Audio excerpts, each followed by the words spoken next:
Switzerland has many things unique to it. It's chocolate, it's watches, it's banking. Yet the one thing it hasn't really got of its own is its own language. Switzerland is a landlocked country, being bordered by Italy, France, Germany, Liechtenstein and Austria. It's because of its surroundings and the fact that Switzerland is less of a traditional country and more a collection of states called cantons that agree to work together as a country that gives us the reason why it has not one Swiss language but 4 official languages in the country. These 4 languages are German in the north and centre, French in the west, Italian in the south, and a language called Romansh dotted around in the east. Though of course the languages do intertwine at times and English is spoken pretty well throughout the country. And of course each of these languages have a different name for the country of Switzerland. But what about that actual name of just Switzerland? Well, this name is its English name and not even its official name in English. Officially the country is called the Swiss Confederation, as it's a confederation of cantons,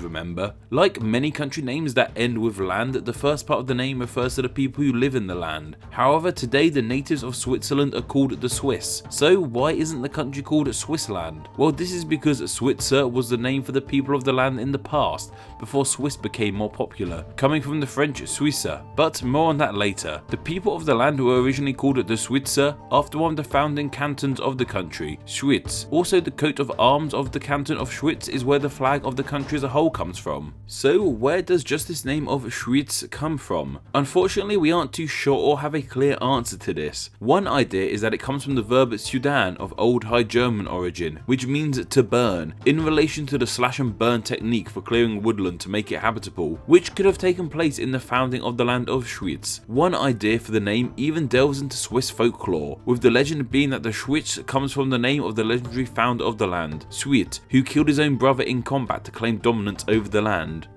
Killing your own brother to claim rule of a land? Where have I heard that myth before? Nevertheless, it was this name that was used for the land, with the people of the land becoming the Switzer and the country as a whole being called Switzerland. But like I said earlier, Switzerland has 4 languages, with each language calling the Swiss Confederation a different name, although the names are rather similar to one another, all deriving from that original name of Schweiz. Though what's also interesting is it's only the English name of Switzerland that puts land on the end.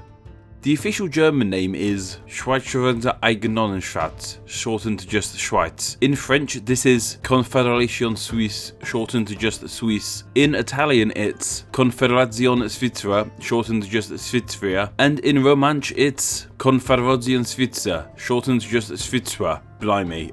Feel free to complain about my pronunciation errors down below. Sources will be in the description as usual. Yet, Switzerland and these 4 names aren't the only names the Confederation has gone by. A more traditional name for the land, used sometimes in the German-speaking parts of the country, is EIDGENOSSENSCHAFT, which is seen in the country's official name in German. This name has roots too in the legendary founding of the country, the legendary oath at Rütli, with this name coming from the German Eid, meaning oath, and Genossenschaft, meaning cooperative. But perhaps the most well-known alternative name for Switzerland is Helvetia. This name is Latin and comes from the Helvetians, the first recorded settlers of the land before the modern Swiss moved in. This name can still be seen today in things like Swiss postage stamps. It's far easier to fit on a stamp than all 4 names in the country's languages, with Helvetia herself, the country's female national personification, and of course the Swiss created typeface, Helvetica. The country of Switzerland was suggested by Carlo, Eigenmann and Graycomputer over on Patreon, and thanks to their suggestions they will now be honoured as Name Explain's patron saint of Switzerland. If you want to become a Name Explain patron saint, then why not support the channel over on Patreon? Just $1 a month earns you the chance to suggest a country for the next patron saint video.